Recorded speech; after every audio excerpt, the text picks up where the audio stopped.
welcome back to my film and TV channels. I'm recording this for fast approaching Easter 2025, and we're going to look at a historical biblical drama today. And yes, always the best time to watch them. And I'm not religious myself, but we've got something that's split opinion on a couple of opinions I've got. It's called House of David. Created, co-directed and co-written by filmmaker John Irwin for Amazon Prime. So you can check this out on Amazon Prime. All episodes are now available as I'm recording this on the 3rd of April 2025. It's 8 episodes in total, been showing bit by bit.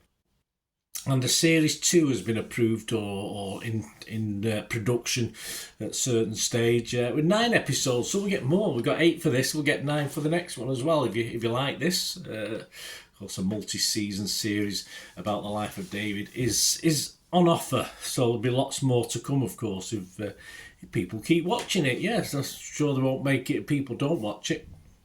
This particular series, this first series of David, is set 1000 BC in Israel. Is it called something else now, BC? And it's something else, some other BCE or something, I don't know. Anyway, the first season chronicles David as a young shepherd anointed by the prophet Samuel to be the next king following Saul's disobedient descent. As David continues his journey to kingship with challenges and opportunities from his faith and relationships, the season culminates with his battle against that Philistine, yes, that giant, the nasty Goliath, of course.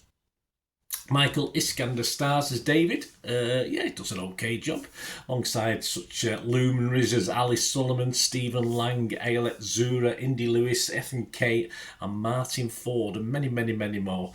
And lots of extras as well, although I don't know how much was CGI and how much was real, but you decide, it doesn't matter. I enjoyed it either way. This premiered on the 27th of February 2025, with the first 3 episodes were released. And then it went weekly until April the 3rd, the day I'm doing this, when it became available at 8 a.m. British Standard Time, or BST. So I watched it late morning, early afternoon. Right, my little thoughts on this. I'll give you a couple of other guys' thoughts as well, because there's not a lot of critique out there at the moment. It took a couple of episodes, I must admit, for me to really get into this story. But for me, it's just an excellent adaptation. I've no interest, as I said, in religion. It doesn't bother me. I'm not into it, any religion. So really, I just really enjoy a really good story.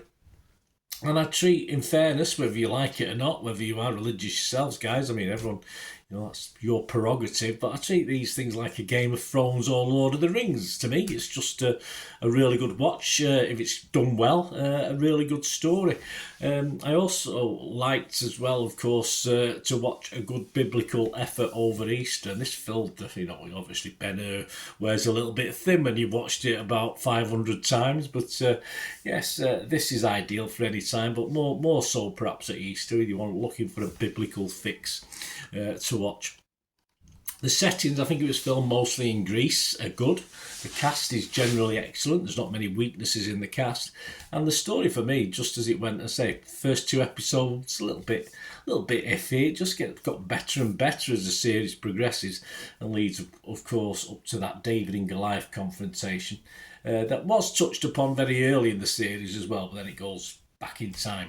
So you get the sort of build up to it then, and what's going on behind the scenes, and how did it bring this little lad to take on this big fella and stuff like that. But there you go.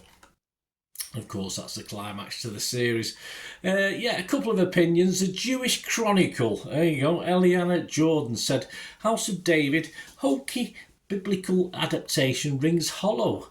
This new Amazon Prime Video series offers no new insights into the story of David and Goliath. No new insights. What have you found some new hidden scrolls or something to tell us a little bit more about it? Anyway, she goes on to say, if executed well, biblical dramas can be riveting productions with the power to both entertain and inform. But our familiarity with the David and Goliath story isn't enough to convince audiences of any faith or none to keep watching this wooden adaptation. yeah, perhaps you'd only watched the first episode or two, which I couldn't really get into. But I've got to disagree with Eliana. Yes, once past that first couple of episodes, I was totally hooked on this. I found plenty to entertain me. As I say, I'm not really interested in the ins and outs of the religious side of it. I just want to be entertained. But interestingly enough, yes, the Premier Christianity magazine. There we go. So we've gone from the Jewish Chronicle to the Giles Gowth from the Premier Christianity magazine. I don't know if that claim is correct. I have no idea. A bit of an opposing view. He called it a masterpiece. There you go. House of David is better than it has any right to be. It is knowing without being smug. A sincere, heartfelt biblical epic with the budget to match the ambition is the stuff that dreams are made of. A bit over the top, but I know I'm more on his side than the other one. The end of the first episode will leave you with goosebumps. Yeah, well, no, it left me a bit...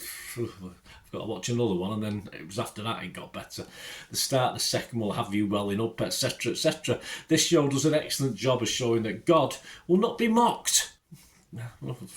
Why not? But he does have a funny sense of humour. He certainly does.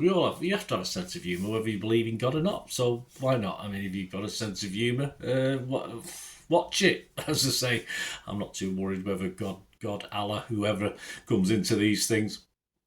He gave it 4 out of 5 anyway, so he liked it. Giles Goof certainly liked it. So there you go. It may be simple to say Christians like it, Jews don't, based on those two people. But for the life of me, I'm not sure why the Jewish Nation or Jewish Chronicle sort of is against it. I mean, it portrays the Jewish nation as pretty heroic generally. I think that's a good thing for them. So why have a downer on it? But as I said, Christians are preferring it to the Jews by the looks of it, but it's just a couple of people's comments that I stumbled across that are out there in the ether. This is entertainment, as far as I'm concerned, pure and simple, and that's why I watch films or series like this. I just watch them to be entertained, and this for me tick the boxes. Couple of other scores. There's only 7 reviews on Rotten Tomatoes, 7.4 out of 10. 5 are fresh and 2 rotten. Rotten Tomato audience 79% positivity, that's good, and Internet Movie Database over 5,500 scores and reviews, and it's getting a healthy 7 out of 10. So there you go. I won't rest my case, but as I say, for pure entertainment, why not? I really enjoyed this. My scores, I was fresh on Rotten Tomatoes, I was positive on Metacritic, and yes, like Internet Movie Database, I'm, say, first couple of episodes, probably struggling with a 4 or 5 out of 10, but by the end of it, overall, I'm going to give this a 7 out of 10, a very watchable little series, especially for this time of year. So have a watch, guys. I can recommend this if you're not too het up or constipated by religion or whichever thoughts you've got and stuff like this. It's just pure, for me, entertainment. And yes, I do know the story of David and Goliath, but I certainly didn't find it boring or uninteresting.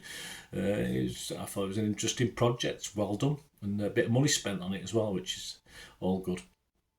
There you go, guys. Let me know in the comments what you think. Anybody, great to have your views. Let me know through any of my socials. Talk about film and TV in general, all this. It doesn't matter what it is.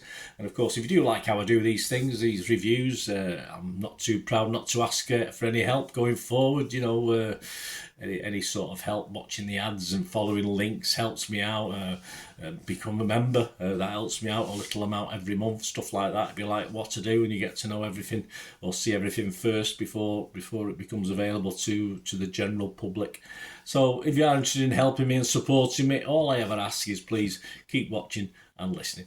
To help me out, guys, if you watch the ads, if the ads on this YouTube ads, that helps in a very little way, but it all helps. Watch the pennies and pounds look after themselves, they say, don't they? Or the pennies or the 10p's look after themselves. But if you watch the ads or follow the links on the ads as well, that's always a nice way to support the channel. If you sort of hang on for it. I've done that. I watched other people's and followed the ads, just something I fancied, which does happen from time to time. Of course, you can support me by pushing that subscribe button as mentioned earlier, and that's of course pressing the button so you know when these vlogs are coming out. And of course, I'm always interested in your opinions, and of course, if you can give us a like, that'd be wonderful as well. So thanks for watching, guys. Hopefully I'll join you very, very soon with something else. Until we meet again, I'll never ask one thing, don't I? Please stay safe, everyone. Bye for now.